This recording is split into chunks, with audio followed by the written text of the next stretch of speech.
Dahil dito, lalong naging determinado si Lola Catherine na makita ang dalawa niyang anak. Natatak daw siyang maubusan na siya ng oras para makahingi ng tawad sa mga ito. Bago ako mamatay, gusto kong magka-reconcile kami, mayakap ko. Hindi lang ko nila nalalaman. Araw-gabi, ako'y nagdadasal ho. Sa aming pakikipag-usap kay Lola Catherine, nakuha namin ang mga impormasyon tungkol sa panganay na anak. Susan Infante ang buo nitong pangalan. Tinatayang mahigit 50 anyos na ito ngayon. Guillermo Infante ang pangalan ng ama ni Susan at Imoy ang palayaw nito. Tubong Alicia Isabela ito at mahigit 70 anyos na ang edad. Samantala, ang pangalawa naman niyang anak na si Robert, ilang taon lamang daw ang pagitan kay Susan. Dati itong nagtatrabaho sa Japan at dala-dala nito ang apelyido ng Amerikanong ama. Hindi na kaya ng katawan ni Lola Catherine ang malayo ang biyahe. Pero kahit hindi siya kasama, nagtungo pa rin kami sa Isabela. Nagbabaka sakaling naroon pa si Susan. Una naming pinuntahan ang barangay hall ng Burgos sa Alicia Isabela, kung saan ayon kay Lola Catherine, doon nakatira ang pamilyang Infante. At tila kakampi namin ang swerte. Miyembro raw ng pamilya Infante ang isa mismo sa mga unang residente na aming nakausap. May nahanap lang po kami ng residente ng Burgos daw. Anong pangalan? Marami po bang Infante rito? Kapatid ko nga. Ay, ako infante ng dalaga. Infante, may kilala po ba kayong Susan Infante? Kapatid niya ang panganay. Yung anak po ni Kapatid ko, anak po ni Guillermo? Hindi naman Guillermo ang pangalan niya. Ano po pangalan? Iyong. Ludovico ang pangalan. Ludovico. Pero yung Kasi ang kilala po namin, yung Susan na anak po ni Guillermo, na anak po niya kay Catherine. At kakilala rin daw niya si Lola Catherine. punta si Auntie Kitty dito. Ay, kilala niyo po si Auntie Kenny? Punta sila dito. Yung po kilala po namin yung anak niyang babae. Meron siyang sinasabing anak niya. Pero para mas maging maliwanag daw ang lahat, niyaya niya kami sa bahay ng mga Infante para kausapin ang kanilang Uncle Jovito dahil baka ito ang makasagot sa aming mga tanong. Pinakausap sa amin ang pinakamatanda sa kanila, si Mang Jovito. Pinsan raw siya ni Guillermo Infante, ang tatay ni Susan. Uncle, kasi, kilala mo si Auntie Ketty? Oo. Sawan ni Kwan. Imo. Pero mabilis ding naglaho ang aming kasabikan. Hindi rin niya maituro ang kinaroroonan ngayon ni Mang Guillermo. Ay, alam, matagal na hindi ko nakita yun. Pero saan po yung tumira? Dito noon. Pero bata pa ako nung nagpunta dito. Nung umuwi sila sa Manila, hindi ko alam na saan na nagpunta na. Ang mga kababaihang miyembro ng pamilya Infante, narinig din daw nilang nagkaanak kay Guillermo si Lola Catherine, pero wala silang kaalam-alam kung nasaan ngayon si Susan. Dumagdag pa sa kaguluhan ang sinabi ng isang ale. May kapatid daw siyang Susan Infante rin ang pangalan, pero katukayo lang daw ito ng aming hinahanap. Hindi raw ito ang anak ni Guillermo at Lola Catherine. Isang picture pa ng kapangalan lang dimano ni Susan Infante ang ibinigay nila sa amin. Ipapakumpirma na lang namin yon kay Lola Catherine. Nagdesisyon kaming dumiretso ng La Union para ibalita kay Lola Catherine ang resulta ng aming paghahanap. Hating gabi na nung narating namin ang foundation ni na Brother Cesar.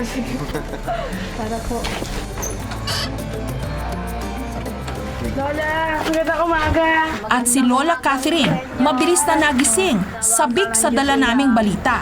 Kilala po namin si Susan. Pinagtanong po namin yung tatay ni Susan. Oo. Tsaka si Susan. Oo. Ang sinasabi po nila, bihira naman daw pong mapunta doon si Guillermo dati, yung Imoy na sinasabi nyo. Si Susan daw po, hindi naman daw po nila nakilala. Hindi daw po doon lumaki. Ikinalungkot ni Lola ang kawalan ng balita tungkol sa kanyang anak.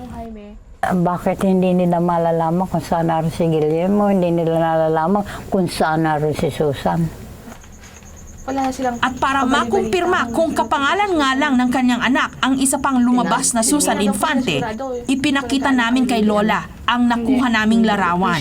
Hindi siya yan. Dito hindi na napigilan pa ni Lola Catherine ang bugso ng kanyang damdamin. Huwag ka nang makinig sa kanila. Ako, anak, kung ano man ang aking pagkukulang sa iyo, patawarin mo ko. At ako'y anak, may sakit. Gusto ko magka-reconcile tayo, magkaintindihan tayo, anak. Gusto ko bago ako mamatay, magkapiling man lang tayo sandaling oras. Mahal kita. Hanggang ngayon, mahal kita. Bigo man siya ngayong makita ang panganay niyang si Susan, tanging dalangin niya, masilaya naman ang pangalawang anak niyang si Robert. Ilang araw lang ang nakalipas, tila dininig ng Panginoon ang hiling ni Lola Catherine. Mula sa aming pagsasaliksik, natuntun namin ang pangalawa niyang anak na si Robert, pero kasalukuyan itong nasa Japan. Sa kabila nito, nakuha pa rin namin ang kanyang contact number. Muli kaming bumalik ng La Union para ihatid kay Lola Catherine ang magandang balita. Lola, meron tayong magandang balita. Tinulungan tayo na makausap nyo by phone ang inyong anak na nasa Japan. Opo. Huh? Hindi ba kayo natutuwa? Natutuwa po. Parang malungkot kayo. Hindi po, tonto ako. Tonto po, padre. Brother, tonto ako. Sana ngayon makausap ko na eh. Sabik na ako eh. Maya-maya lang, ang boses na 3 dekadang ipinagkait sa kanya ng tadhana. Robert? Ito si mama mo, si mama Catherine mo. Oh. Kamusta kayo dyan? Ito, may sakit ako anak eh. Gusto ko magkausap tayo. Para kay Lola Catherine, ito na rin ang pinakahinihintay niyang pagkakataon. Kung ano man ang kasalanan ko at kasalanan mo, magpatawaran na tayo. Anak, bago ko... Wala na sa akin. Ha? Kalimutan ko kayo. Kwan, kung maaari, dalawin mo ko rito, anak. Nasa prayer house ako. At ang halos 30 taong pangungulila at pangamba, nabura dahil sa iniwan ngayon ni Robert na pangako sa kanyang ina. Pag nakaraos na ako dito sa mga application ko, huwag kang mag-alala. Hindi ako mag-aalala. Basta matapos yung one, you make a promise. Pagkatapos niyan, ako na pupuntahan mo rito. Ano na lang kita kung makaraos na ako dito. Sige. Makaraos lang sa application ko. Oh, okay. Ikaw naman nangaharap dito. Okay, ako naman ang haharapin mo. Salamat. Kaya, ano ko na lang sa inyo, pagpalakas kayo, huwag kayo mag-isip ng ano-ano, para pag-uwi ko, Pag-uwi mo, malakas ako. tayo, Oo, magkakantahan tayo, magkakantahan tayo. magsasayawan tayo. May bonus pa dahil si Robert may personal na nilikhang awit para lang mismo sa kanyang ina. Ayan, tugtog. Kaya pero mas ako yan. Oo. Oo, anak. Inaano ko lang talaga para ako pinatutos ko parang nasa tabi mo na rin ako. Oo. Para sa iyo yan. Oo, salamat.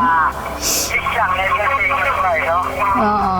Hintayin mo ako, ha? Hintayin kita. At bago pa man nagpaalaman, binigkas na rin nila ang tunay na nilalaman ng kanilang mga damdamin. Basta I love you. Remember, I love you. Pero, Oo. sige, okay. Okay. Okay, I love you. Gusto I love you too. Napakaligaya ko. Walang napakasarap pakinggan ang boses ng anak. Napakasarap. Hindi pa man masasabing kumpleto na ang kanyang kaligayahan habang hindi pa rin nakikita ang panganay niyang si Susan. Maligayang maligaya pa rin ngayon si Lola Catherine dahil dito sa La Union, hindi man niya ganap na natanggap ang milagrong inaasam, kakaibang himala naman ang ipinagkaloob sa kanya, ang biyaya ng pagpapatawad at pagmamahal mula mismo sa kanyang sariling anak. Hello po! Kamusta ho kayo?